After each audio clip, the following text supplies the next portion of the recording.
கர்த்தர் நல்லவர். ஆமென். ஹல்லேலூயா.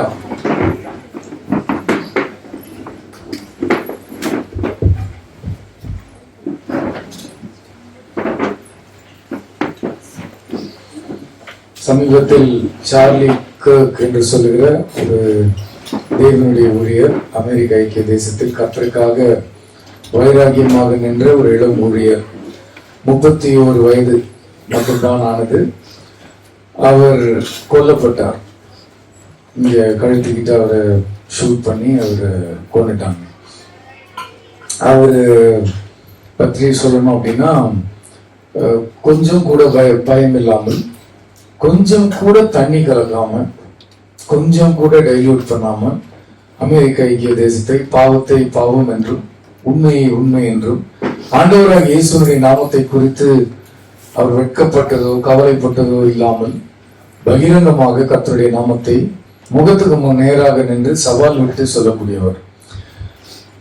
ஆனால் அவர் வாழ்ந்த வாழ்க்கையோடு கொஞ்சம் நாள் தான். எவ்வளவு நாள் வாழ்றதுலாம் மேட்டரே இல்லை, எவ்வளவு குவாலிட்டி தான். உயிர்லாம் நமக்கு ஒரு விஷயமே கிடையாது, பெரிய விஷயமா நமக்கு. ஆமாவா இல்லையா? என்னங்க இப்படி? நமக்கு ஒண்ணுமே இல்லை, நம்ம சேஃப், நம்ம இன்ஷூர், இட்டர்னலி இன்ஷூர். நம்ம யாரு? இட்டர்னலி, நம்ம இன்சூரன்ஸ் இட்டர்னிட்டிக்கு. இப்போ ஒரு மனிதனுக்கு சந்தோஷத்தையோ ஆறுதலையோ நம்மளால கொடுக்க முடியும். ஒரு மனிதன் இன்னொரு மனிதனுக்கு என்ன செய்ய முடியும்? ஆறுதலும் சந்தோஷத்தையும் கொடுக்க முடியும். அவங்க ஆபத்துல போய் நின்று ஆறுதலா சொன்னா ஆறுதல் அடைவாங்க, உதவி செஞ்சா சந்தோஷப்படுவாங்க. இது ஒரு மனிதன் இன்னொரு மனிதனுக்கு செய்ய முடியும். இதை செய்வதற்கு ஒரு மனிதன் கிறிஸ்தவனாகவோ ரட்சிக்கப்பட்டவனாகவோ இருக்க வேண்டிய அவசியம் இல்லை.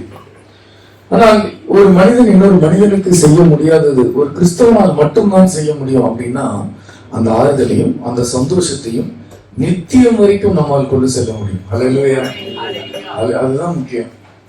நான் நல்லவனா இருக்கிறதுக்கு கிறிஸ்டியனா இருக்கணுமா அப்படின்னு நீங்க கேட்டீங்கன்னா தேவையில்லை. சரி, கிறிஸ்டியன்ஸோட நல்லவங்க நாட்டுல நிறைய பேர் இருக்காங்களா? எனக்கு கேட்டீங்கன்னா அவங்கதான் ரொம்ப நல்லவங்க. ஒரு சத்தியத்தையும் கேட்காம இவ்வளவு நல்லவங்களா இருக்காங்க. ஹல்லேலூயா. ஆகவே நம்ம ரொம்ப நல்லவங்கிறதுனால பரலோக ராஜ்யத்திற்குள்ள போகாம இயேசுனுடைய கிருபையினால் அவருடைய இரக்கத்தினால் நாம் என்ன செய்கிறோம்? நித்திய ராஜ்யத்திற்குள் நுழைய போகிறோம். கர்த்தர் நல்லவர். 2 கொரிந்தியர் 1ஆம் அதிகாரத்திலிருந்து ஒரு பாடத்தை நாம் கற்றுக்கொள்ள போகிறோம். ஆக்சுவலா நாம ஆண்டவர்கிட்ட வரும்பொழுது 99% பேர் அல்லது 100% கூட சொல்லலாம், அட்லீஸ்ட் ஆரம்ப நாட்களிலாவது நம்ம ஆண்டவர்கிட்ட எதுக்காக வருவோம்னா, ஆண்டவரே என்னை ஆசீர்வதியும். எதுக்காக வரும்? என்ன? அதுல ஏதாவது தப்பு இருக்கா? தப்பு இல்லைங்க, அது தப்பே இல்லை. ஏன்னா ஆசீர்வதியும் கேட்கிற எல்லா உரிமையும் உங்களுக்கு உண்டு. அவர்களுடைய ஆண்டவர் உங்களை நேசிக்கிற ஆண்டவரே என்ன ஆசீர்வதிங்க, என் கணவரை ஆசீர்வதிங்க, என் மனைவியை ஆசீர்வதிங்க, என் பிள்ளைகளை ஆசீர்வதிங்க, என் பெற்றோரை ஆசீர்வதிங்க, இதெல்லாம் நம்ம கேட்கிறோம். எங்க அண்ணன் ஆசீர்வதிங்க, தங்கச்சி ஆசீர்வதிங்கன்னு கேட்கிறோம். இது அத்தனையும் நல்லது, அவர் செய்வார், நிச்சயமாக செய்வார். ஆனா நம்ம அதிலேயே இருந்துடக்கூடாது. நம்ம அதற்காக அழைக்கப்பட்டவர்களே கிடையாது. இது குழந்தை கிறிஸ்தவம். குழந்தையா இருப்பதும் தப்பு இல்லை. குழந்தை கிறிஸ்தவங்கிறது ரொம்ப கேவலமான வார்த்தையெல்லாம் கிடையாது.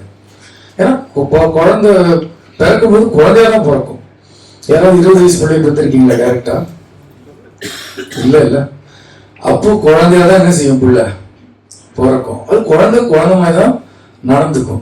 எப்போ ஒரு அப்பா அம்மாவுக்கு வலி வரும்? அது குழந்தையாவே இருந்துச்சுன்னா என்ன செய்யும்? வலி வருமா? ரொம்ப வேதனையா இருக்கும் இல்லையா? ரொம்ப சொல்லுவாங்க, புள்ள வளர்ந்துட்டு தாங்க போது, குழந்தை மாதிரி ரொம்ப பெற்றோர்கள் ரொம்ப வருத்தப்படுவாங்க. அப்போ மன வளர்ச்சி இல்லாத குழந்தைகளை நம்ம பார்க்கும்போது என்ன செய்யறோம்? ரொம்ப வேதனைப்படுறோம். ஏன் மன வளர்ச்சி இல்லாத குழந்தைகளை பார்த்து வேதனைப்படுறோம்னா, அவர்களுடைய வயதிற்கும் அவர்களுடைய வளர்ச்சிக்கும் என்ன இல்லை?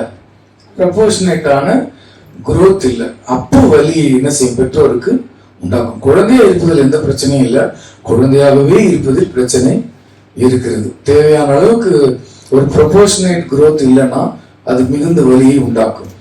அப்போ குரோயிங் ஸ்டேஜ் என்னன்னா, என்னை ஆசீர்வதியும் அப்படிங்கிறது குழந்தைத்தனமான ஒரு கிறிஸ்தவம். அது தப்பே கிடையாது. அதிலிருந்து நம்ம எங்க மூவ் ஆகணும் அப்படின்னா, என்னை ஆசீர்வாதமாய் மாற்றும். Lord make me a blessing. அது வேற டாபிக் டோட்டலி. லார்ட் பிளெஸ் மீல இருந்து ஆரம்பிச்சு எங்க போனோம்? Make me a blessing. அதுதான் அதுக்குதான் நீங்க அழைக்கப்பட்டிருக்கீங்க. ஹல்லேலூயா. அதுதான் உங்க அழைப்பு. அடுத்தவங்களுக்காக வாழறதுதான் அழைப்பு. ஹல்லேலூயா. உங்களுக்காக வாழலாம், தப்பே இல்லை, அது குழந்தையா இருக்கும்போது. ஆமென். அது ஓகே, அது ஒரு சில காலம். எத்தனை வருஷம்னு என்னால கொடுக்க முடியாது. சில பேர் குழந்தையில இருந்து வளர்ச்சி ஒரே வருஷத்துல அடைகிறவர்கள் உண்டு. 30 வருஷம் ஆனாலும் என்னை பார், என் வேதனையை பார், எனக்கு ஆறுதல் சொல் என்று சொல்லுகிறவர்களும் உண்டு. நான் கிரிட்டிசைஸும் பண்ணல, நான் விமர்சிக்கவும் இல்லை. ஆனா ஏதாவது ஒரு பாயிண்ட்ல நம்ம என்ன செஞ்சாகணும்? இந்த புள்ளியிலிருந்து அந்த புள்ளிக்கு நடக்கணும். இயேசுவே என்னை ஆசீர்வதியும் அப்படின்னு நான் சொல்லும் பொழுது நான் விசுவாசியா இருக்கிறேன். இயேசுவே என்னை ஆசீர்வாதமாய் மாற்றும் அப்படின்னு சொல்லும் பொழுது நான் சீஷன் ஆகிறேன். I'm becoming a disciple.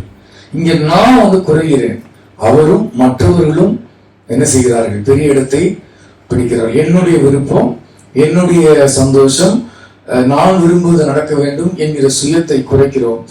இயேசுவினுடைய சித்தம், பிறருடைய நலன், இவர்களுக்கு என்ன செய்கிறோம்? முக்கியத்துவம் கொடுக்கிறோம். இந்த டிரான்சிஷன் என்ன செய்யணும்? நிச்சயமாக நடக்க வேண்டும். 100% சரியானவர்கள் என்று இந்த உலகத்தில் யாருமே கிடையாது.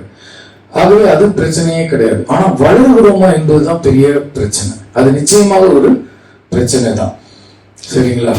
அப்போ சார்லி கர்க் பத்தி ஒரு கேள்வி கேட்டாங்க. நீங்க அவர் ட்ரம்ப் சப்போர்ட்டர்.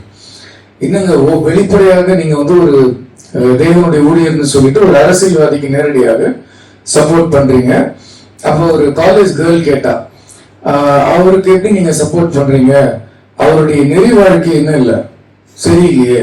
அவ என்ன சொல்ல வரான்னா, அவருக்கு 3 பொண்டாட்டி இல்ல, அதை சொல்றா இன்டைரக்டா. எப்படி அப்படிப்பட்ட ஒரு மனிதனுக்கு நீ சப்போர்ட் பண்ற அப்படின்னு சொல்லி சார்லி கர்க் கேட்கும்போது, அப்போ அவரு ஒன்னே தான் சொன்னாரு, நீங்க நானு நம்மள யாருமே இல்லை, யோகியம் கிடையாது. அவருடைய பாவத்தை ஒரு நாளும் நான் அங்கீகரிக்கவும் இல்லை, அதை நான் அக்செப்ட் பண்ணவும் இல்லை. ஆனா அவர் அந்த நிலையிலேயே இல்லை. நீங்க நல்லா நோட் பண்ணி பாத்தீங்கன்னா, அவர் எங்கெல்லாம் ஆண்டவருடைய ராஜ்யத்திற்கு இழுக்கு ஏற்படுகிறதோ, கர்த்தருடைய ராஜ்யத்தை அழிக்கணும்னு யார் யாரெல்லாம் நினைக்கிறாங்களோ அமெரிக்க தேசத்துல, அது ஓரின சேர்க்கையாக இருக்கலாம், அல்லது என்ன சொல்லலாம், சிறு குழந்தைகளை வயிற்றுல எத்தனை மாச குழந்தையா இருந்தாலும் கொல்லலாம், என்ன வேணா பண்ணலாம், ட்ரக்ஸை ஃப்ரீ பண்ணலாம். இப்படிலாம் சில கூட்டங்கள் எழுந்து நிற்கும் பொழுதெல்லாம் அவர் ஆண்டவருக்கு பயந்து எதிர்த்து நிற்கிறார். அவர் பாவம் செய்தது உண்மை, ஆனால் அவர் மனம் திரும்பி எங்கெங்கெல்லாம் நிற்க முடியுமா என்ன செய்யறாரு? நிற்கிறார் என்பதை அவர் பதில் சொன்னார். இது எதுக்காக சொல்ல வரேன்னா, நம்மிலே குறைவு என்று எடுத்தால் யார் பேர்ல வேணாலும் உட்கார்ந்து நீங்க ஸ்டடி பண்ணி என்ன செய்யலாம்? குறைகளை எடுக்கலாம். இங்கே குறைகளை எடுப்பது முக்கியம் அல்ல, நாம் வளர்கிறோம். அந்த குறையிலிருந்து மீண்டு என்ன செய்கிறோம்? வளர்கிறோமா என்பதுதான் மிக மிக முக்கியம். வளர்ச்சி அடைந்தால் என்ன நடக்கும் என்றால், நாம் பிறருக்கு பயனுள்ளவர்களாக மாறுவோம். 2 கொரிந்தியர் 1ஆம் அதிகாரம் 1ஆம் வசனத்திலிருந்து நான் வாசிக்கிறேன்.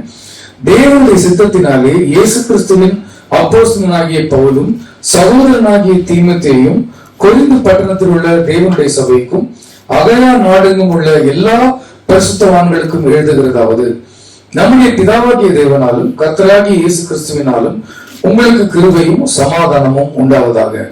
நமது கர்த்தராகிய இயேசு கிறிஸ்துவின் பிதாவாகிய தேவனும் இரக்கங்களின் பிதாவும் சகல விதமான ஆறுதலின் தேவனுமாய் இருக்கிறவருக்கு ஸ்தோத்திரம். சகல விதமான ஆறுதலின் தேவனுமாய் இருக்கிறவருக்கு ஸ்தோத்திரம். இங்க ஆண்டவரை பற்றி பல நல்ல விஷயங்களை சொல்லி நம்ம புகழலாம். கர்த்தர் நல்லவர், கர்த்தர் வல்லவர் என்றெல்லாம் நம்ம சொல்லலாம். இந்த இடத்துல அப்போஸ்தலனாகிய பவுல் அவரை ஆறுதலின் தேவன் என்று அழைக்கிறார்.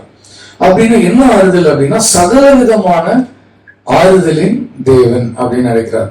சகல விதமான ஆறுதல் அப்படின்னா என்னன்னா, நான் திரும்பவும் சொன்னது போல, ஒரு மனிதன் இன்னொரு மனிதனுக்கு இந்த பூமியில என்ன செய்ய முடியும்? ஆறுதல் கொடுக்க முடியும். ஒருத்தர் ரோட்ல ஆக்சிடென்ட் ஆகி கீழே விழுந்துட்டாருன்னா, டக்குன்னு அவரை தூக்கிட்டு போயிட்டு அவரை உட்கார வச்சு அவருக்கு சோடா கொடுத்து, இல்லையா, இல்லைன்னா அவருக்கு முதலுதவி செய்து ஆம்புலன்ஸை வரவழைச்சு அவருக்கு என்ன செய்ய முடியும்? ஆறுதல் கொடுக்க முடியுமா? முடியாதா? நிச்சயமாக முடியும். ஆனா அது சகல விதமான ஆறுதலா? அது சகல விதமான ஆறுதல் கிடையாது. ஆண்டவர் கொடுக்கிற ஆறுதல்ங்கிறது 360 டிகிரி கம்ஃபர்ட். நல்லா புரிஞ்சுக்கோங்க, ஆண்டவருக்கு உங்களுக்கு ஆறுதல் தர பிடிக்கும். ஆறுதல் அளிக்கிற தேவன் அவர். ஆனா நம்ம ஒண்ணு மட்டும் புரிஞ்சுக்கணும், அவர் ஆறுதல் அளிக்கிற தேவன்னா நம்ம எங்க இருக்கணும்? வலியில இருக்கணும். வலிக்காதவங்க என்ன ஆறுதல் சொல்வீங்க? உங்களுக்கு புரியுதா இல்லையா? நான் வந்து ஒருத்தர் சிரிச்சு சந்தோஷமா இருக்காரு, நீங்க ஒன்னும் கவலைப்படாதீங்க, நான் எப்போ கவலைப்பட்டேன். சரிங்களா? நீங்க என்ன இப்படி சொல்லலாம், ரொம்ப சந்தோஷமா இருக்கீங்க, உங்க பார்க்க நல்லா இருக்கு, இப்படியே மகிழ்ச்சியா என்றைக்கும் இருங்க அப்படின்னு சொன்னா அவர் சந்தோஷப்படுவார் இல்லையா? நீங்க ஒன்னும் கவலைப்படாதீங்கன்னு சொன்னா அவர் என்ன சொல்றாரு? நான் என்னாச்சு இவருக்கு அப்படின்னு யோசிப்பார். பாஸ்டர்ஸுக்கு சில வேதனையான கஷ்டம்லாம் நடக்கும். என்னன்னா, அவர் ஒரு கல்யாணத்துக்கு கிளம்பிட்டு இருப்பாரு, சரின்னு வாழ்த்து சொல்லலான்னு டக்குன்னு ஒரு கால் வரும். என்னன்னா, ஒருத்தர் ஆக்சிடென்ட்ல இருக்காரு, ஹாஸ்பிட்டல் எமர்ஜென்சியில் இருக்காரு, உடனே அவங்க ஜெபம் பண்ணுங்க. சரி, நான் அங்கே போயிட்டு போவார். ஸோ இங்கே வந்து அவங்களுடைய வேதனையை வலியை பார்க்கணும். அதே முகத்தோடு அவர் என்ன செஞ்சார்? போயிட்டு அங்கே போய் நிற்க முடியுமா? அப்போ முன்னாடி நிற்கிறவனுடைய மன வலியானாலும் சரி, அவனுடைய சந்தோஷத்தையும் நான் சீக்கிரமாக புரிந்து கொள்ள வேண்டும். கியரை எப்படி மாற்றணும்? சீக்கிரமா மாற்ற வேண்டிய ஒரு நிலைமையில இருப்போம். அப்போ பல செய்திகள் ஒரே நாள் வரும். 2 மருத்துவமனையில் இருப்பவர்களுக்கு ஜெபமான வரும், 2 சந்தோஷமான செய்தியும் நமக்கு வரும். இப்ப இங்க சகல விதமான ஆறுதல், என்னமான ஆறுதல் நம்ம பார்ப்போம். 4வது வசனத்துல, தேவனால் எங்களுக்கு அருளப்படுகிற ஆறுதலினாலே எந்த உபதிரவத்தினாலும் அகப்படுகிறவர்களுக்கு நாங்கள் ஆறுதல் செய்ய திராணி உள்ளவர்கள் ஆகும்படி எங்களுக்கு வரும் சகல உபதிரவங்களிலேயும் அவரே எங்களுக்கு ஆறுதல் செய்கிறவர். யாருக்கு புரிஞ்சது? திரும்ப படிக்கிறேன். தேவனால் எங்களுக்கு அருளப்படுகிற ஆறுதலினாலே, தேவன் அவருக்கு என்ன அருள்றாராம்? பவுலுக்கு என்ன அருள்றாராம்? பவுலுக்கும் உடன் இருக்கிற ஊழியர்களுக்கும் ஆறுதல் அருள்கிறாராம். நம்ம ஆறுதல் அருள்கிறான்னு நினைச்சுப்போம், சந்தோஷமா ஏதோ ஆண்டவர் வந்து வாக்குத்தத்த வசனத்தை கொடுத்துட்டாரு, உன்னை நான் 1000 மடங்கு பெருக பண்ணுவேன், அப்படிதான் வசனம் கொடுத்து அவனை தேத்திட்டாரு அப்படின்னு நினைச்சோம்னா அப்படி இல்லை. ஏன்னா ஆறுதல்னு அவர் பேசி கமா போட்ட அடுத்த வார்த்தை என்ன வருது?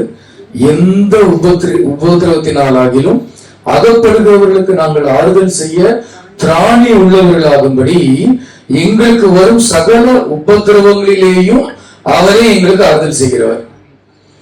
சகல விதமான உபதிரவம் அப்படின்னா என்னன்னா டார்ச்சர். ஒருத்தர் வந்து கீழே விழுந்துட்டாருன்னு வச்சுக்கோங்க, அதுக்கு பேர் வலி. சரிங்களா? ஒருத்தரை கீழே தள்ளி விட்டுட்டு அவர் எழுப்பி விட்டுட்டு நான் திரும்பி கீழே தள்ளி விட்டுட்டு அவர் எழுப்பி விட்டுட்டு திரும்பி கீழே தள்ளி விட்டேன்னா என்ன அர்த்தம்? அதுக்கு பேர் டார்ச்சர். சொல்றது புரியுதா? அதுக்கு பேர் என்ன? சரி, டார்ச்சருக்கு தமிழ்ல என்ன சொல்லி தெரியுமா? சித்திரவதை. சித்திரவதையுடைய சான்ஸ்கிரிட் வேர்டு தான் உபத்திரவம். இந்த பைபிள்ல டிரான்ஸ்லேட் பண்ண ஹெல்ப் பண்ணவர் வந்து ஒரு பிராமன். யார்? தமிழ் சீகன் பாலுக்கு தமிழ் சொல்லி கொடுத்தவர். சரிங்களா? வீரமாமுனிவருக்கு ஜோசப் பிரிஸ்கி கேத்தலிக் பைபிளுக்கு சொல்லி கொடுத்தவர் ஐயர் கிடையாது. அதனால அந்த தமிழ் வந்து எப்படி இருக்கும்? சமஸ்கிருதம் கலவாமல் இருக்கும். நம்ம கையில இருக்கிற பைபிள்ல என்னதான் இருக்கும்? சமஸ்கிருதம் கலந்த வார்த்தைகள் மட்டும்தான் இருக்கும். ஸ்நானங்கிறது என்னது? ஸ்திரீங்கிறது என்னது? தேவன்கிறது என்னது?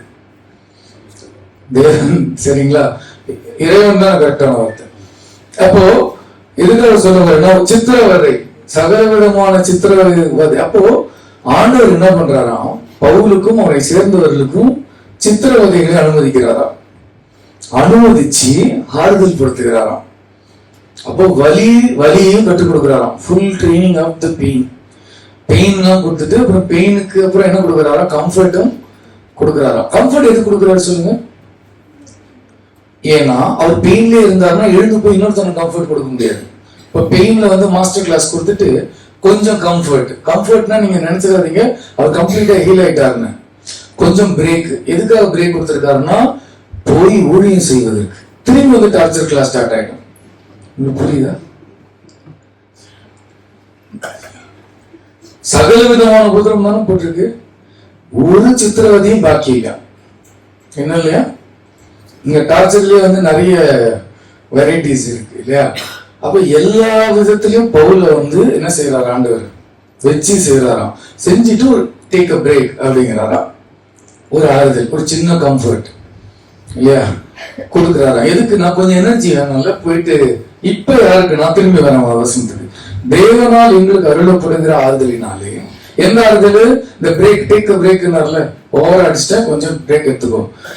எந்த உபதிரவத்திலாகிலும் அகப்படுகிறவர்களுக்கு அப்படின்னா என்ன அர்த்தம்னா, இப்போ அவர் வந்து ஒரு 50 பேரை பார்க்க போறாரு, உபதிரவங்கள் அகப்பட்டவங்க.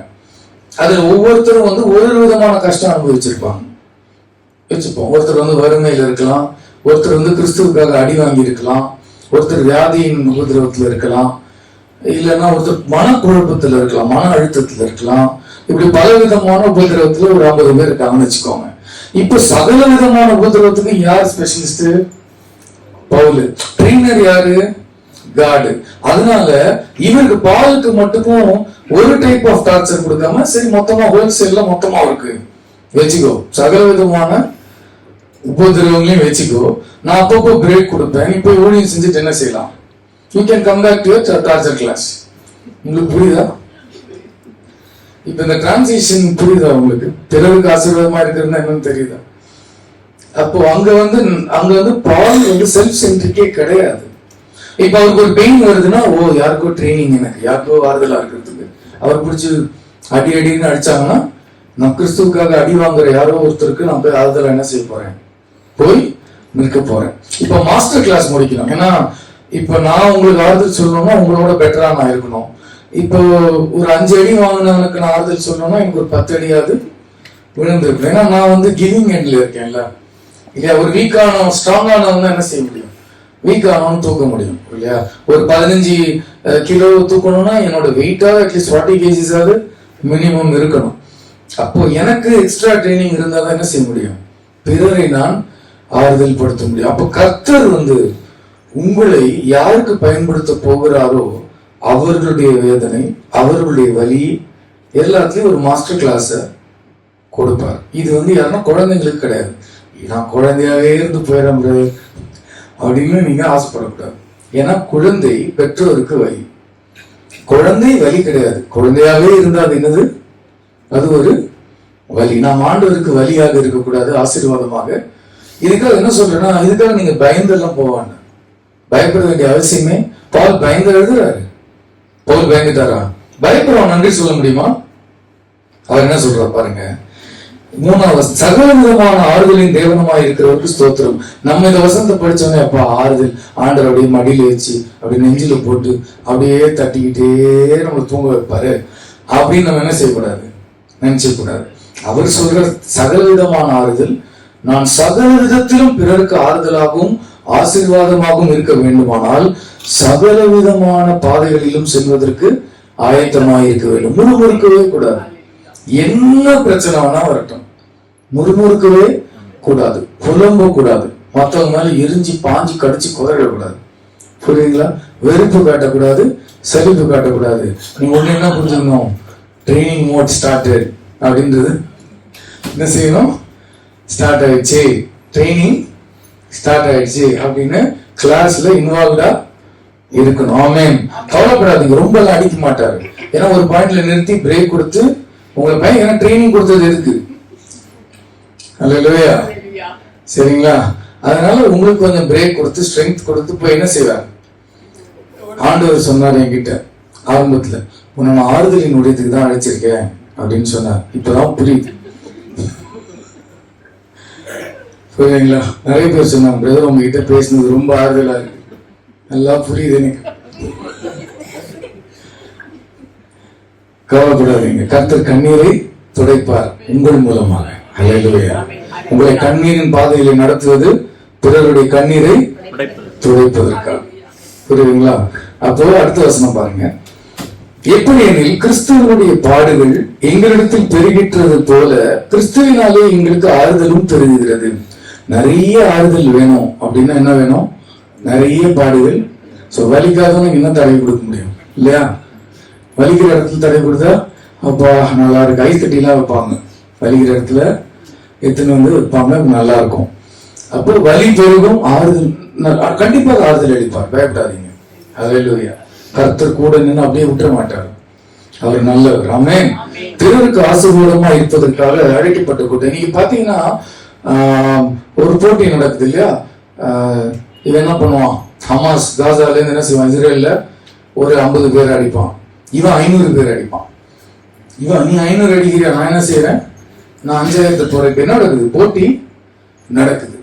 நமக்கு அந்த போட்டி இல்லை, அன்பின் போட்டி. ஹல்லேலூயா. நம்ம இன்னும் பாடுகளை சகிக்கிறோம். நம்முடைய அழைப்பு, சில பேர் சொல்லுவாங்க நீங்க இஸ்ரேலுக்கு சப்போர்ட்டா பாலஸ்தீனுக்கு சப்போர்ட்டா.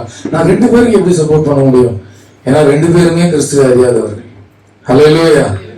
நான் கிறிஸ்துவின் வழியில் இருக்கிறவன். எனக்கு வலியை ஏற்படுத்துவது என்னுடைய வேலை அல்ல, நான் ஆறுதலின் ஊழியத்தை சார்ந்தவன். ஹல்லேலூயா. என் வேலை, எவன் அடிபட்டு கிடந்தாலும் நான் என்ன செய்வேன், ஆறுதல் படுத்துவேன். என்றால் இயேசு கிறிஸ்து பாலஸ்தீனனுக்காகவும் மரித்தார், இஸ்ரவேலில் இருக்கிறவனுக்காகவும் மரித்தார். இவன் ஏற்றுக்கொள்ளவில்லை என்றாலும் நரகத்துக்கு தான் போவான், அவன் ஏற்றுக்கலனாலும் நரகத்துக்கு தான் போவான். இயேசு கிறிஸ்துவாலே என்று வேறு ஒருவராலும் ரட்சிப்பு இல்லை. I will not take sides, right? இந்த என்டையர் வேர்ல்டு, இந்த உலகத்தில் உள்ள மக்கள் அத்தனை பேரும் நம்முடைய சகோதரர்கள், நம்முடைய சகோதரிகள். அத்தனை பேரும் ஒரு ஆதாம் ஒரு ஏவாள் மூலமா தான் பிறந்தாங்க, இல்லையா? வேற யார் மூலமாக இந்த உலகத்திற்குள் மனுக்குலம் உருவாகவே இல்லை. என்ன நிறம் மாறினாலும், உயரம் மாறினாலும், என்ன ஃபீச்சர்ஸ் மாறினாலும், இதெல்லாம் சீதோஷ்ண நிலைமையினாலும் உணவு பழக்கத்தினாலும் தான் மாறி இருக்க ஒழிய நம்ம அத்தனை பேரும் ஒரு தாய் மக்கள் தான். உங்களுக்கு அது புரிஞ்சாலும் புரியலனாலும், பிடிச்சாலும் பிடிக்கலனாலும் அது மட்டும்தான் உண்மை. அதை ஜீர்ணிக்க முடிஞ்சாலும் ஜீர்ணிக்க முடியலனாலும், இல்லையா, வாந்தி எடுத்தாலும் அதான் உண்மை. செரிக்க முடியாமல் நீங்கள் வாந்தி எடுத்தாலும் உண்மை என்ன செய்யாது, மாறவே மாறாது. பார்ப்போம். அதனால் நாங்கள் உபதிரவப்பட்டாலும் அது உங்கள் ஆறுதலுக்கும் ரட்சிப்புக்கும் ஏதுவாகும். நான் பட்ட கஷ்டம் உங்களுக்கு ஆறுதலாகவும் அது உங்களுக்கு ரட்சிப்பாகவும் இருக்கும். நான் கஷ்டப்பட்டேன், அது உங்களுக்கு என்ன பண்ணும், நான் கஷ்டப்பட்டு உங்களுக்கு நான் ஆண்டவருடைய அன்பை பற்றி சொல்லுகிறேன், அது உங்களுக்கு ஆறுதலாகவும் ரட்சிப்பாயும் உண்டாயிருக்கும். அடுத்தது, நாங்கள் ஆறுதல் அடைந்தாலும் அதுவும் உங்கள் ஆறுதலுக்கும் ரட்சிப்புக்கும் ஏதுவாகும். அதாவது நான் அடி வாங்கினேன் இல்லையா, அது உங்களுடைய ஆறுதலுக்கும் ரட்சிப்புக்கும் ஏதுவாயிருக்கும். எனக்கு ஆண்டவர் ஒரு பிரேக் கொடுத்தார் இல்லையா, ஆறுதல் படுத்தினார் இல்லையா, அதுவும் உங்கள் ஆறுதலுக்கும் ரட்சிப்புக்கும் ஏதுவாயிருக்கும். நான் வாழ்ந்தாலும் உங்கள் ஆசீர்வாதத்திற்காக, நான் விழுந்தாலும் உங்களுடைய ஆசீர்வாதத்திற்காக. இதுதான் பிறருக்கு ஆசீர்வாதமா இருக்கிறவனுடைய மனநிலையாக இருக்க வேண்டும். நான் அடுத்தவருக்கு ஆசீர்வாதமா இருக்கணும் அப்படின்னு நான் நினைச்சிட்டேன்னா என்னுடைய மனநிலை எப்ப பார்த்தாலும் நான் சந்தோஷமா இருக்கேன், வேற யாராவது சந்தோஷப்படுத்தலாமா, நான் துக்கமா இருக்கிறேன், நான் வேதனை அடைகிறேன், என்னை போல் வேதனைப்படுகிறவர்களுக்கு நான் ஆறுதலா இருக்கலாமா? சொல்றது புரியுதுங்களா? எங்க பார்த்தாலும் இங்க யார் தான் ஹீரோ, அடுத்தவன் தான் ஹீரோ, நீங்க இல்ல. அல்லேலூயா. பிறன் பிறன் பிறன் என்று வாழுகிறவன் பிறருக்கு ஆசீர்வாதமாய் இருக்கிற மனிதன். இது நான் எனக்கு என்று சொல்லுவது தவறல்ல, ஆனால் அங்கேயே இருப்பது தவறு. அங்கிருந்து என்ன செய்யணும், இந்த இடத்துக்கு மூவ் ஆகணும். இதுதான் வளர்ச்சி, இதுதான் கிறிஸ்தவனுடைய பூரணமான நிலை. அப்போ அதுவும் உங்கள் ஆறுதலுக்கும் ரட்சிப்புக்கும் ஏதுவாகும். நாங்கள் பாடுபடுகிறது போல நீங்களும் பாடுபட்டு சகிக்கிறதுனாலே அந்த ரட்சிப்பு பலன் செய்கிறது. இப்ப என்ன சொல்றாருன்னா, நான் பாடுபடுகிறேன், நீங்களும் பாடுபட்டு சகிக்கிறீர்கள்.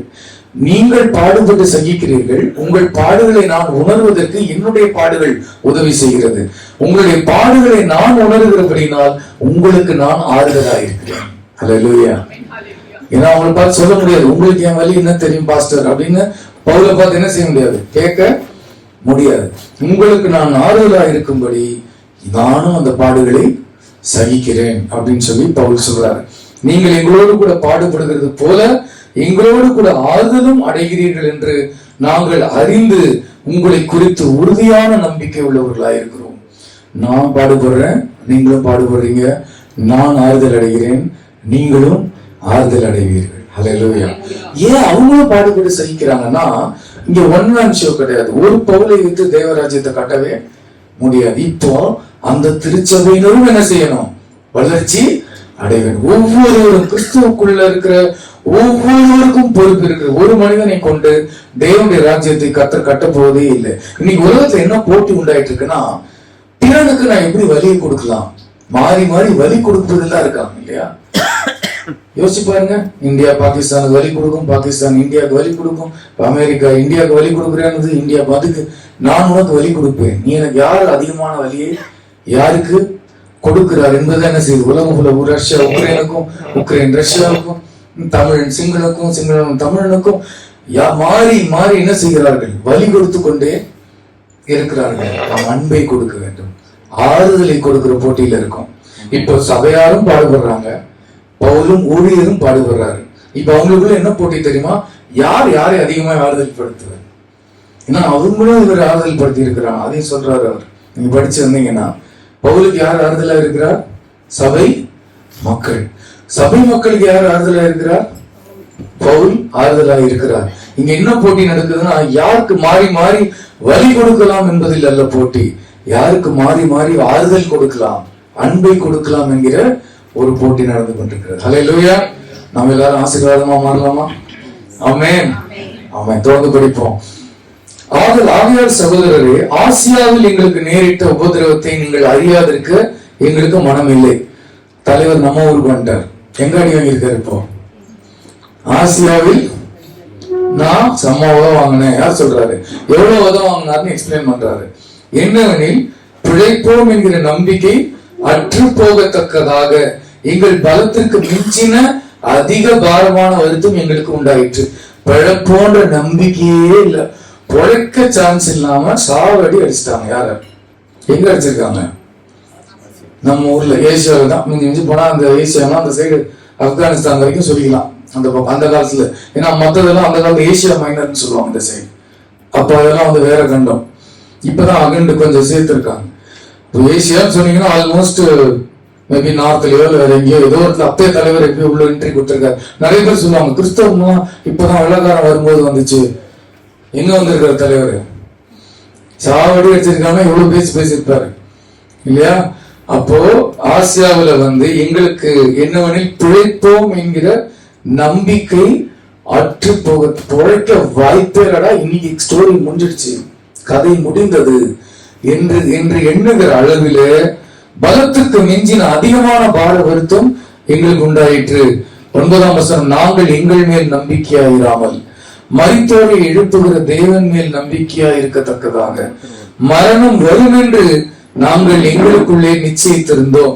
எப்படியும் ஒரு நாள் ஆண்டவருக்காக சாக வேண்டி இருக்கும் என்பதை அவர்கள் மனதில் நிச்சயித்திருந்தார்கள்.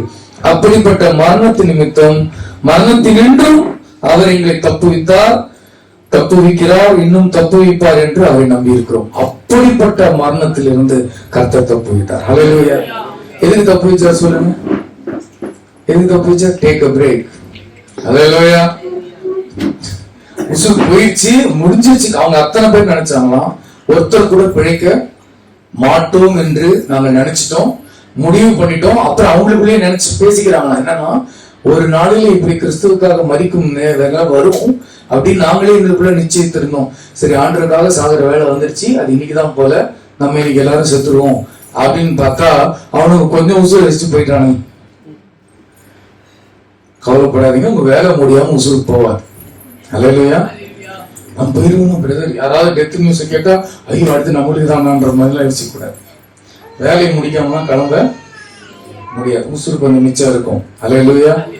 ஆண்டவர் திருப்பி எழுப்பி என்ன செய்வார்? போய் வேலைய பாரு. அவங்க நினைச்சாரு, பவுல் நினைச்சாரு இன்னைக்குதான் லாஸ்ட் டே முடிஞ்சிருச்சு, பவுலோடு கூட இருந்தவர்கள் எண்ணார்கள் இன்னையோட சாப்டர் க்ளோஸ் அப்படின்னு நினைச்சாங்க. இல்ல, ஆண்டவர் தப்புவித்தார், மறுபடியும் எப்பவும் தப்புவிப்பார். எதுக்கு தப்புவிச்சுட்டே இருக்காரு? திரும்பி திரும்பி போய் ஊழியம் செய்வதற்காக, பிறருக்கு பயனுள்ள வாழ்க்கை. நான் என்ன சொல்றேன்னா, லைஃபோட பெர்ஸ்பெக்டிவ் மாத்துங்க. சில ஆக்ஷன்ஸ் ஆக்டிவிட்டிஸ் மாத்துறதுனால மட்டும் லைஃப். இப்போ நான் வந்து டெய்லி 2 சாப்டர் பைபிள் படிக்கிறேன், நல்ல விஷயம்.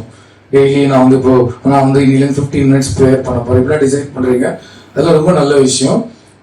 இதுக்கு முன்னாடி சேஞ்ச் த பெர்ஸ்பெக்டிவ். நான் இதெல்லாம் ஏன் பண்ண போறேன்? அங்கதான் கொஸ்டின். இப்பெல்லாம் பண்ணாதான் ஏசு என்னை ஆசீர்வதிப்பார். அங்கேயும் தாண்டணும். நான் இதையெல்லாம் செய்து பிறருக்கு ஆசீர்வாதமா இருக்க போறேன். நான் ஏன் இதையெல்லாம் செய்ய போகிறேன்? நீங்க அந்த ஷிஃப்ட் எடுக்கணும்.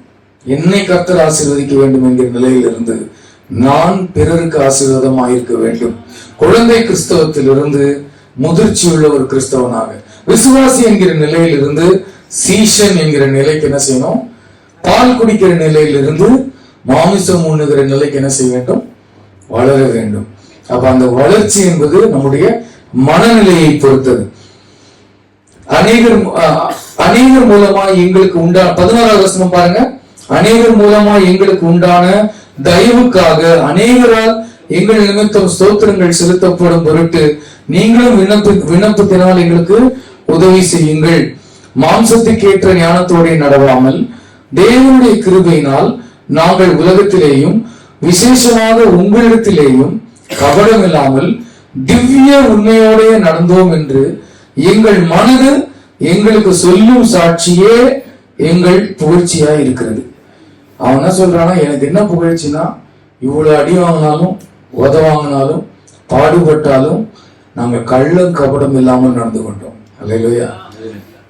திவ்ய உண்மையோடு, அதாவது ஹியூமன்லி ட்ரூத்ஃபுல்னஸ் இல்லை. ஹியூமன்லி ட்ரூத்ஃபுல்னஸ்னா வெளியில பார்க்க எல்லாமே கரெக்டா இருக்கிற மாதிரி இருக்கும், ஆனா உள்ளத்துல என்ன இருக்காது, உண்மை இருக்காது. பைபிள் புக்ஸ் நீங்க போய் பாத்தீங்கன்னா அவர்கிட்ட தப்பே கண்டுபிடிக்க முடியாது. இது கரெக்டா இருக்காரு, இது கரெக்டா இருக்காரு, இது கரெக்டா இருக்கு. ஆனா உள்ளத்துல, ஏன்னா அதை கரெக்டா காமிச்சிக்கணுங்கிறதுக்காக எல்லாத்தையும் செய்யறாரு கரெக்டா. ஆனா உள்ளத்துல என்ன இல்லை, உண்மை இல்லை. அவர் இங்க ஸ்டார்ட் பண்றாரு ஹார்ட்ல திவ்ய உண்மையோடு, டிவைன்லி ஃபேத்ஃபுல்னஸ், டிவைன்லி ட்ரூத்ஃபுல்னஸ். அது என்ன சொல்றேன்னா, அங்க போலித்தனம், இங்க உள்ள இருந்து ஸ்டார்ட் ஆகுது.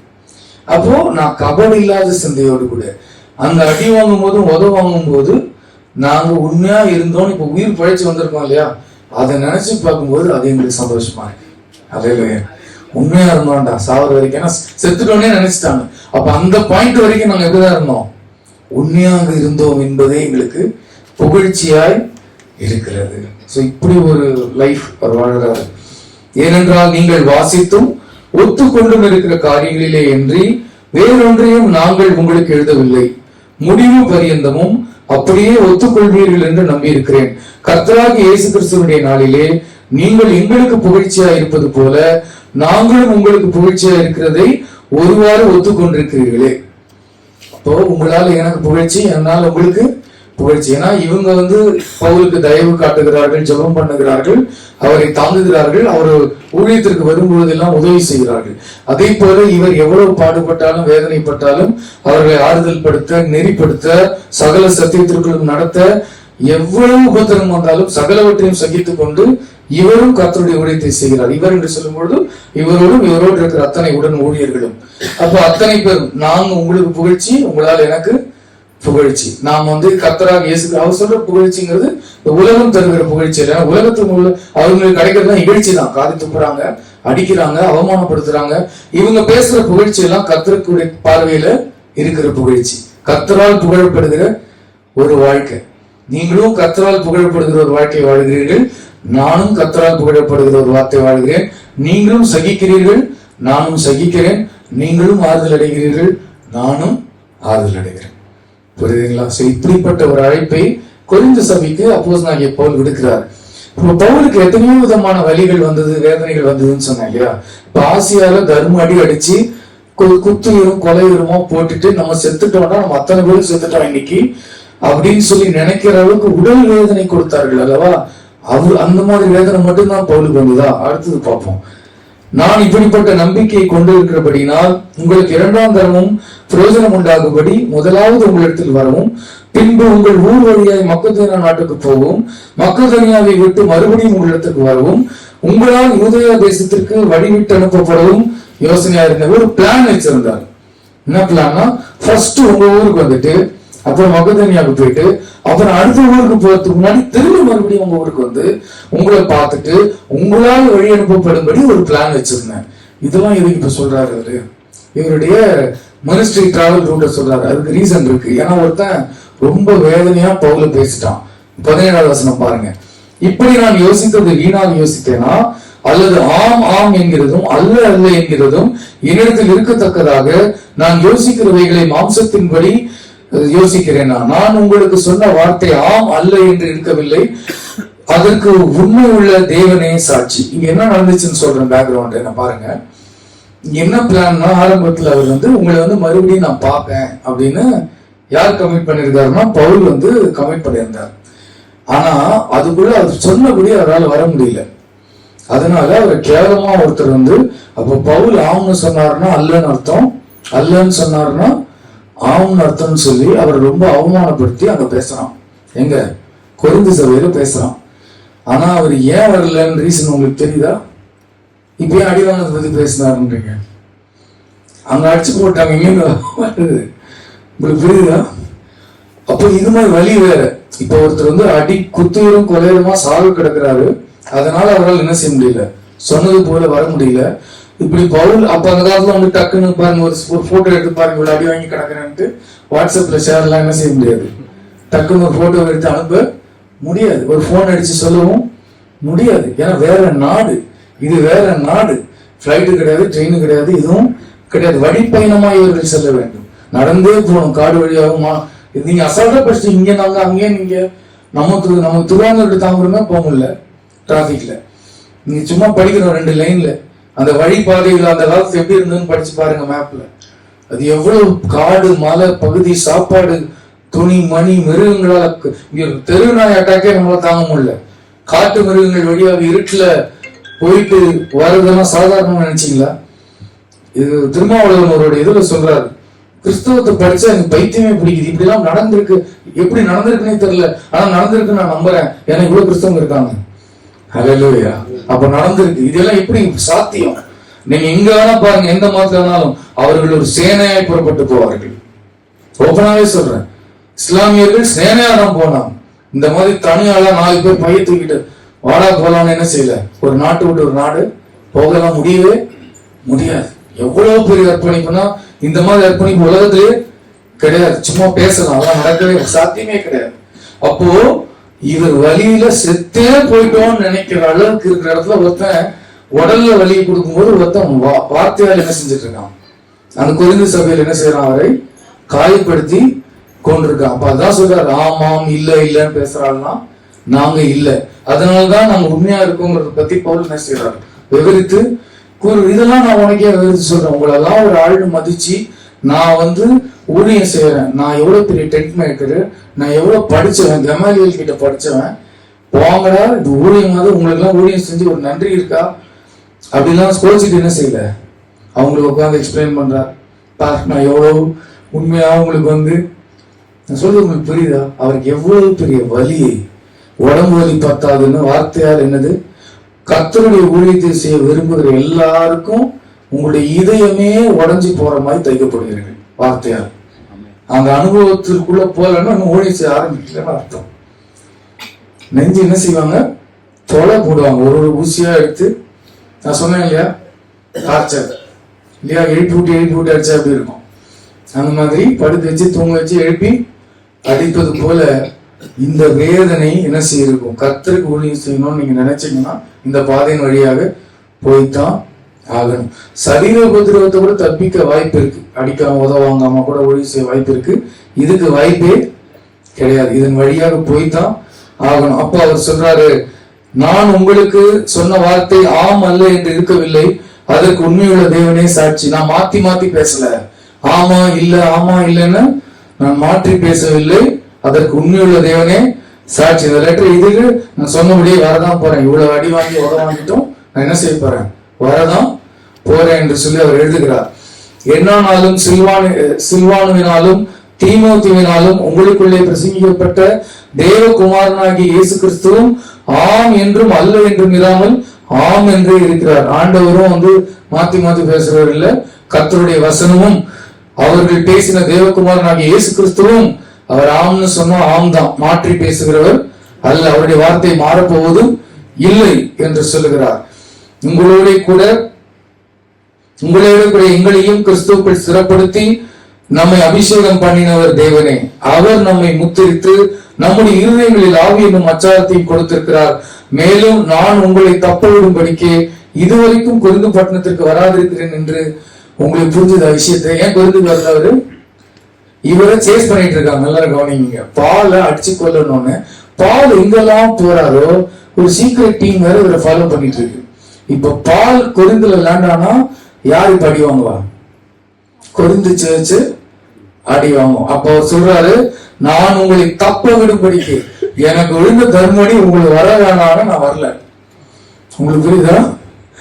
நான் ஹாய் பிரதர்னு உன்னையும் சேர்த்து வேலை பண்ணிருப்பான், கரெக்டா?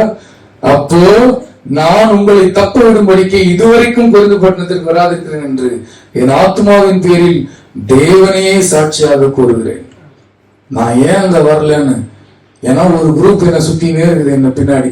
இவன் எங்க போறான், ஏன்னா இவனை கொண்டுட்டா இவன் எங்கெங்கெல்லாம் கிறிஸ்தவங்க, அப்பெல்லாம் ரகசியமா தான் கிறிஸ்தவம் என்ன செய்ய முடியும் தெரியும், வெளியிடங்கமா வந்து அடி விடும்.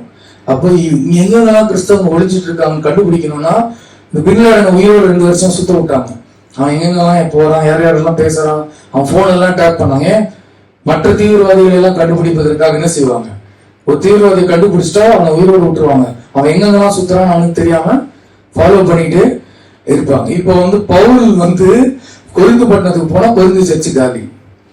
அப்போ நான் தேவனை சாட்சியாக கூறுகிறேன், உங்கள் விசுவாசத்திற்கு நாங்கள் அதிகாரிகளாயிராமல் உங்கள் சந்தோஷத்திற்கு சகாயராக இருக்கிறோம்.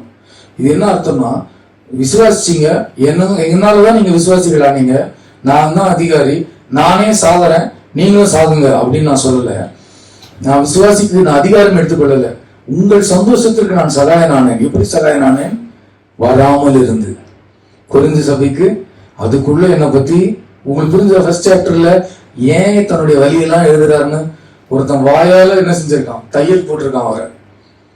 சரிங்களா, அவர் பேசுவாரு, வரேன்னு வர மாட்டாரு, ஆமுன்னுவாரு, இல்லைன்னு வாய்க்கு வந்ததெல்லாம் உளருவாருன்னு அவன் மட்டும் வளர்ந்து இருக்கான்.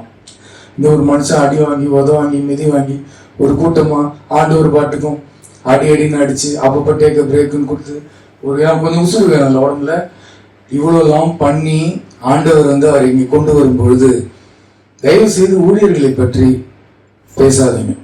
ஊழியர்களை தவறாக பேசுகிற வீடியோ, யூடியூப் வீடியோ இதெல்லாம் உட்காந்து பார்த்துட்டு இருக்காதீங்க. நியாயத்திற்கு நமக்கு ஒண்ணுமே தெரியாது. பவுலை பத்தி அவனுக்கு தெரிஞ்சது அதாவது அவன் பேசுறதுக்கு வாய் இருக்கு, அவன் ஜாலியா இருக்கான், அவன் யாரும் உதவில, அவன் பாட்டுக்கு என்ன செஞ்சுட்டு இருக்கான், டைம் கிடைக்கும் போதெல்லாம் அவன் வந்து பாட்டுக்கும் ஏதாவது போட்டுட்டே இருக்கான் ரீல்ஸ். ஆண்டவர் ஆனா உதவாங்கிறவனுக்கும் ஊழியம் செய்கிறவனுக்கு தான் என்ன செய்யும், வலி தெரியும். அவர்கள் கர்த்தருக்கு முன்பாக நின்று வாழ்ந்து கொண்டிருப்பார்கள். அவர்கள் வலியினுடைய 1% கூட உங்களுக்கு புரியாது. அது புரியறதுக்கே தனியா கிளாஸ் வைக்கணும். ஆகவே தயவு செய்து நீங்க என்ன ஊழியம் செய்யலாங்கிறத யோசிங்க. அல்லேலூயா. நான் பிறருக்கு எப்படி ஆசீர்வாதமா இருப்பது, நான் கர்த்தருடைய பணியை எப்படி செய்வது என்று பாருங்கள். 2வது அதிகாரம் பாருங்க. நான் துக்கத்துடனே உங்களிடத்தில் மறுபடியும் வராதபடிக்கு எனக்குள்ளே தீர்மானித்துக் கொண்டேன். ரொம்ப வலியை கொடுத்துட்டீங்க, இருந்தாலும் நான் உங்களை துக்கத்தோடு பார்க்க விரும்பல. அந்த நீங்க கொடுத்த துக்கத்தோடு நான் பார்க்கல. நான் எல்லாத்தையும் மன்னிச்சுட்டு என்ன செய்யறேன், நான் வரேன். நான் உங்களை துக்கப்படுத்தினால் என்னாலே துக்கம் அடைந்தவனே அல்லாமல் எவன் என்னை சந்தோஷப்படுத்துவான். சரி, நான் வந்து உங்களை துக்கப்படுத்தினா நீங்க எப்படி என்ன சந்தோஷப்படுத்த முடியும்? ஆனா அவரோட கோல் என்ன, ஒருத்தர் ஆறுதல் படுத்தணும், ஒருத்தர் சந்தோஷப்படுத்தணும். இப்போ உங்களை குற்றவாளியா நான் நிறுத்தல, இப்போ அந்த குற்றவாளியா நிறுத்தல, என்னுடைய சந்தோஷம் உங்கள் எல்லாரிலும் சந்தோஷமா இருக்கும் என்று நான் உங்கள் எல்லோரையும் பற்றி நம்பிக்கை உள்ளவனாக இருந்து நான் வரும்போது என்னை சந்தோஷப்படுத்த வேண்டியவர்களால் நான் துக்கம் அடையாதபடிக்கு அதை உங்களுக்கு எழுதினேன். இது கொரிந்துக்கு போறதுக்கு முன்னாடி இந்த லெட்டர் எழுதுறாரு. என்னன்னா, நீங்க என்னை பார்க்கும்போது எந்த விதமான ஒரு சந்தேகத்தோடோ துக்கத்தோடோ மனசுல எந்த விதமான விரிசலும் இராதபடிக்கு சந்தோஷமாய் நீங்கள் ஏற்றுக்கொள்ளும்படி நான் இதை எழுதுறேன். ஏன்னா நான் உங்களை பார்க்கும்போது சந்தோஷமா பார்க்கணும், நீங்க என்ன பார்க்கும்போது சந்தோஷமா பார்க்கணும். அதில் ஒரே ஒரு கவனிங்க, இந்த உறவுகளை சீர்படுத்துவதில் எவ்வளவு மெனக்கெடுறாருன்னு பாருங்க. இவர்கிட்ட எந்த தப்புமே இல்லை, அவங்கதான் இவரை தப்பா புரிஞ்சுக்கிட்டாங்க. இவருதான் அவங்களுக்காக உழைச்சாரு, அவங்க விசுவாசத்துக்கு நடத்தினாரு, சபையா உருவாக்குனாரு இல்லையா, காடு மலை மேடு இவைகள்லாம் ஏறி இறங்கி பசி பட்டினி இல்ல காட்டு மிருகங்களால் வந்த துன்பங்கள், மனிதர்களால் வந்த துன்பங்கள் எல்லாவற்றையும் தாங்கி தன்னுடைய ரோம பேரரசினுடைய குடிமகன் என்கிற உயர்ந்த நிலையை விட்டு அரசாங்க அதிகாரத்தை பெற்றிருந்த ஒரு அதிகாரி அவர். ஏன்னா கிறிஸ்தவர்களை கொள்வதற்கு கையில் என்ன இருந்துச்சு, சீட்டு இருந்துச்சு, அவர்கிட்ட சேனை இருந்துச்சு. ஒரு ராஜ வாழ்க்கை வாழ்ந்து கொண்டிருந்த ஒரு மனிதன் தன்னுடைய நிலையெல்லாம் விட்டு நான் இவ்வளவு ஊழியம் செய்த பின்னால் என்னுடைய உள்ளமே உடைந்து போகிற அளவிற்கு நீங்கள் தரக்குறைவாக என்னை பேசினாலும் நான் துக்கத்தோடு வராதபடிக்கு சந்தோஷமா வந்து நம்மளை பார்க்கணும், நீங்க என்ன சந்தோஷமா ஏத்துக்கணும். கசப்பு வைராகியத்தை ஒழிப்பதற்கு எவ்வளவு மெனக்கெடுறாரு பாருங்க. இன்னைக்கு ஒரு வைஃப் கிட்ட போயிட்டு உங்களால சாதி கேட்க முடியல, ஒரு கணவர் கிட்ட விட்டு கொடுக்க முடியல, பிள்ளைகள் பெற்றோர்கிட்ட தாழ்ந்து போக முடியல, பெற்றோர்கள் பிள்ளைகளிடத்து தாழ்ந்து போக முடியல, சகோதரன் சகோதரி கிட்ட விட்டு கொடுக்க முடியல, விளக்கி சொல்ல முடியல, ஈகோ தடுக்குது. அவன் முதல்ல பேசட்டும், அவன் முதல்ல என்கிட்ட வரட்டும். நானே இழிச்சவாயா? அப்ப என் பவுல் இழிச்சவாயா சொல்லுங்க. அன்பு யார் இழிச்சவாயி, யார் கோமாளி, யார் பெரிய ஆளு, இதெல்லாம் யோசிக்காது. இதெல்லாம் யோசிக்கிற இடத்துல அன்பு இருக்காது. எல்லாத்தையும் அக்கோமடேட் பண்ண முடியாது. எல்லாத்தையும் அன்பு இருக்கு, எனக்கு அவன் பிடிக்கும், ஆனா அவன் பேசிட்டோம், இல்லைன்னா நான் மட்டும்தான் இறங்கி போகணுமா, இந்த பேச்செல்லாம் அன்புக்கு என்ன செய்யாது, இடம் கொடுக்க இல்லாத. அடுத்து பாருங்க 4வது வசனம், அன்றியும் நீங்கள் துக்கப்படும்படிக்கு எழுதாமல் உங்கள் மேல் நான் வைத்த அன்பின் மிகுதியை நீங்கள் அறியும்படிக்கே மிகுந்த வியாகுலமும் மன இடுக்கமும் அடைந்தவனாய் அதிக கண்ணீரோடு உங்களுக்கு எழுதினேன். உங்களை குற்றப்படுத்தி உங்களை குற்றவாளி கூண்டில் ஏத்தணும்னு நான் என்ன செய்யல. நம்மளுக்கு என்ன இருக்கும், நம்மள ஒரு 4 வார்த்தை தப்பா பேசிட்டா, நான் பாருங்க எல்லாருக்கும் முன்னாடி அவனை கேட்டு எவ்வளவு அசிங்கம் பண்றேன்னா இல்லையா பாரு, நான் கேட்கிற கேள்வியில் அவன் என்ன ஆகுறான் பாரு. ஆனா இங்க நிஜமா வலி வாங்கியிருக்காரு, துன்பம் வாங்கியிருக்காரு. இவர் சொல்றாரு, நீங்கள் துக்கப்படும்படிக்கு நான் இதை எழுதாமல் உங்கள் மேல் நான் வைத்த அன்பின் மிகுதியை நீங்கள் அறியும்படிக்கே மிகுந்த வியாகுலமும் மன இடுக்கமும் அடைந்தவனாய் அதிக கண்ணீரோட உங்களுக்கு எழுதினேன். மன வலியில வேதனையில நான் எழுதுறேன். உங்களுக்கு வலியை கொடுப்பது என்னுடைய நோக்கம் அல்ல, அன்பின் மிகுதியினால் நான் எழுதுகிறேன். அல்லேலூயா. இதுதான் பெர்ஃபெக்ட் ஸ்டேஜ். இதுக்குதான் நம்ம டிராவல் ஆகணும். எப்போ பார்த்தாலும் இன்று ஆசீர்வாதமா இருப்பாய், கேலண்டர்ல இன்னைக்கு என்ன ஆசீர்வாதம் வருது, 1ஆம் தேதி எனக்கு என்ன ஆசீர்வாதம் கொடுப்பாங்க, எனக்கு என்ன கிடைக்கும், எனக்கு என்ன கிடைக்கும், எனக்கு என்ன, நான் என்ன கொடுப்பேன், நான் என்ன கொடுப்பேன், நான் என்ன கொடுப்பேன் என்கிற நிலைக்கு நாம் என்ன செய்ய வேண்டும். அவர் கொடுக்கிறவர் தான், அது அவர் டிபார்ட்மெண்ட். நீங்க அவர் டியூட்டியில மறக்கவே மாட்டார். அது நீங்க கேட்க மறந்துட்டா இன்னைக்கு ஆக்சிஜன் சப்ளை நிறுத்திட்டாரான்னு யோசிச்சு பாருங்க.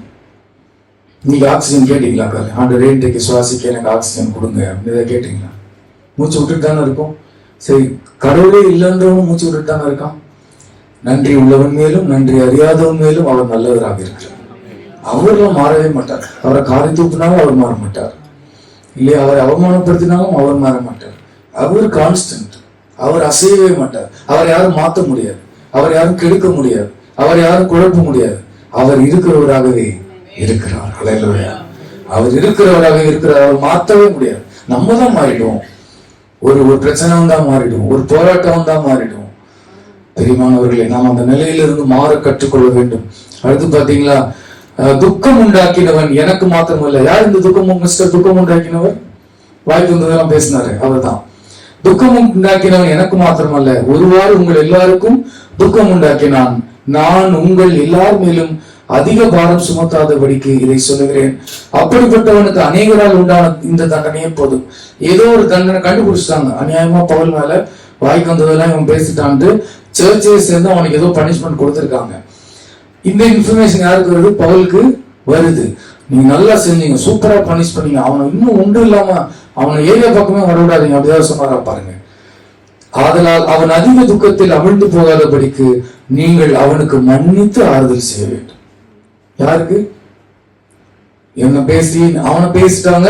முதல்ல இவங்க எல்லாம் நம்பிருக்கானுங்க, புரியுங்களா? அப்புறம் இவங்க எல்லாருக்கும் என்ன செஞ்சிருச்சு, புரிஞ்சிருச்சு. இவன் கலகம் மூட்டிட்டு இருக்கான், அத்தனையும் பொய்யானவைகளை பேசுகிறான்னு தெரிஞ்சு ஏதோ ஒரு தண்டனையை கொடுத்திருக்காங்க. என்ன தண்டனை நீங்க பைபிள்ல போடல.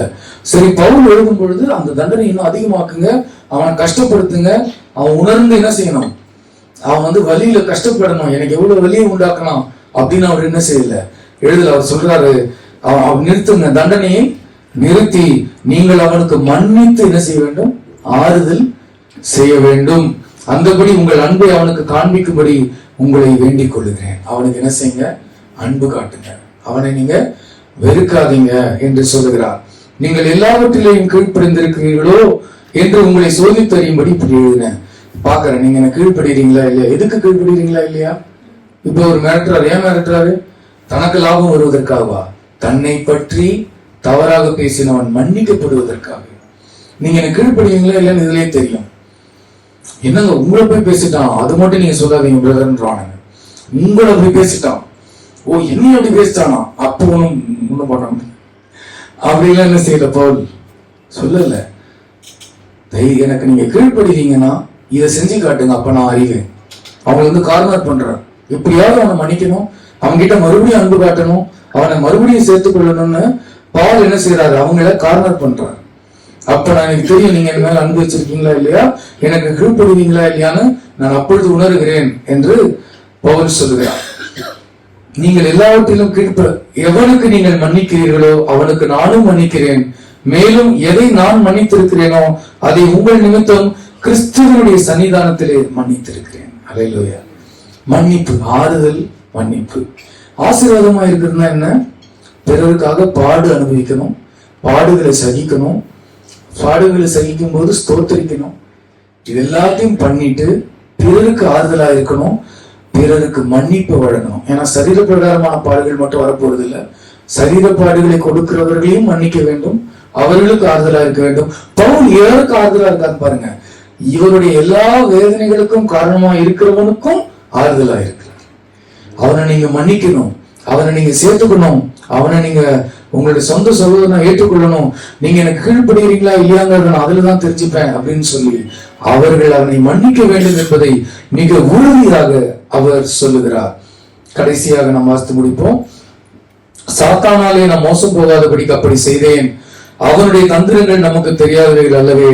சாத்தானுடைய தந்திரம் என்ன? இங்க என்ன திடீர்னு பிசாசுக்கு ஏன் ஷிஃப்ட் ஆயிட்டாரு? நல்லா ஒண்ணு புரிஞ்சுக்கோங்க, சபை எங்கெங்கெல்லாம் உடையுதோ அங்க பின்னாடி தலைவர் இருக்காரு. யாரு? Doctor devil. புரியுதுங்களா? இங்க நம்ம என்ன நினைச்சிருக்கோம், அந்த பிரதர் அப்படி பண்ணிட்டாங்க, இந்த சிஸ்டர் இந்த பண்ணிட்டாங்க. நம்ம டாக்டர் டெவில் இருக்காரு இன்னும் ஆக்ஷன்ல. சோ பீப்புள் அட்டாக் பண்ணாதீங்க, அவங்களெல்லாம் மன்னிச்சுட்டு நம்ம அட்டாக் பண்ண வேண்டியது என்ன? சபை உடையிற இடத்துல பிசாசு நிச்சயமா இருப்பான். பிசாசினால் பயன்படுத்தப்படுகிற 1-2 நபர்கள் இருப்பார்கள் நிச்சயமா. இப்ப நம்ம அந்த நபரை ஏற்று அவனை விரட்ட வேண்டும். அல்லேலூயா. நம்ம வந்து பிசாசு ரீடைன் பண்ணிட்டு அவனை வெட்டிடுவோம், அவன் இன்னும் வேற சிஸ்டர் பிடிச்சுப்பான். புரியுங்களா? சோ யாரை ரீடைன் பண்ணணும், யாரை டீடைன் பண்ணணுங்கிறது நமக்கு நல்லா நம்ம முட்டாளாக்கிடுவான். புரியுங்களா? சோ தேவையில்லாம இவர் வந்து பிசாசை பத்தி இப்ப பேசல. 12ஆம் வசனம், மேலும் நான் கிறிஸ்துவின் சுவிசேஷத்தை பிரசங்கிக்கும்படி துரோவா பட்டணத்திலே வந்த பொழுது கர்த்தராலே எனக்கு கதவு திறக்கப்பட்டிருக்கையிலே நான் என் சகோதரனாகிய தீத்துவை காணாததினாலே என் ஆவிக்கு அமைதல் இல்லாது இருந்தது. ஆதலால் நான் அவர்களிடத்தில் அனுபவித்துக் கொண்டு மக்களின் நாடு புறப்பட்டு போனேன். கிறிஸ்துவுக்குள் எப்பொழுதும் 14ஆம் வசனம், கிறிஸ்துவுக்குள் எப்பொழுதும் எங்களை வெற்றி சிறக்க பண்ணி எல்லா இடங்களிலேயும் எங்களை கொண்டு அவரை அறிகிற அறிவின் வாசனையை வெளிப்படுத்துகிற தேவனுக்கு ஸ்தோத்திரம். அறிவின் வாசனையை கர்த்தர் யாரை கொண்டு விளங்க பண்ணுவார்? பிறருக்காக வாடுகிறவன் மூலமாக. அல்லேலூயா. இப்படி எல்லாம் எதுக்காக பண்றார் ஆண்டவர்? உங்களை கொண்டு கிறிஸ்துவை அறிகிற அறிவின் வாசனை எங்கும் பிரஸ்தாபப்படும்படி ஆண்டவர் உங்களை இந்த பாடுகள் வழியாக நடத்துகிறார். நாம் ஆசீர்வாதம் கேட்க போறோமோ, ஆசீர்வாதமா இருக்க போறோமா? ஆசீர்வாதமாய் பயப்பட வேணாம், அப்பப்போ பிரேக் கொடுப்பார். அல்லேலூயா. நாம் ஜெபிப்போம். அன்பின் ஆண்டவரே, உங்களோட பேசின வார்த்தைகளுக்காக நன்றி. கர்த்தாவே, நாங்கள் பிறனுக்கு ஆசீர்வாதமாய் இருக்கும்படி, கிறிஸ்துவுடைய ராஜ்யத்திற்கு ஆசீர்வாதமாய் இருக்கும்படி, கிறிஸ்துவை பிரதிபலிக்கும்படி எங்கள் சகோதரரோடும் சகோதரியோடும் அல்ல நாங்கள் செய்ய வேண்டிய யுத்தம், கண்ணுக்கு தெரியாத இருளின் ராஜ்யத்திற்கு எதிராக நாங்கள் போராட வேண்டுமே ஒழிய எங்கள் சகோதரனையும் சகோதரியும் நாங்கள் பகைத்து வெறுத்து நாங்கள் எந்த தீமையான சிந்தனையும் கொள்ளாமல், தீமையான செயல்களில் ஈடுபடாமல், துன்பங்களை சகித்து கிறிஸ்து எங்களுக்கு நியமித்த ஓட்டத்தில் பொறுமையோடு ஓட கர்த்தர் உதவி செய்கிறார். இந்த திருக்கரத்தில் அர்ப்பணிக்கிறோம். இயேசுவின் நாமத்தில் ஜெபிக்கிறோம் பிதாவே. ஆமென். Praise the Lord. Amen. God has given us a wonderful word for the church. நம்முடைய திருச்சபைக்கு அருமையான வார்த்தை கர்த்தர் கொடுத்திருக்கிறார். ஊழியர் செய்யறவங்களுக்கு என்ன கிடைக்கும்? டார்ச்சர் இல்லையா? ஆமா. தாவீது சொல்றாரு, உபத்திரம் எனக்கு எதுக்கு? உபத்திரத்து மூலமாக தேவன் நம்முடைய கேரக்டர் என்ன செய்யறாரு?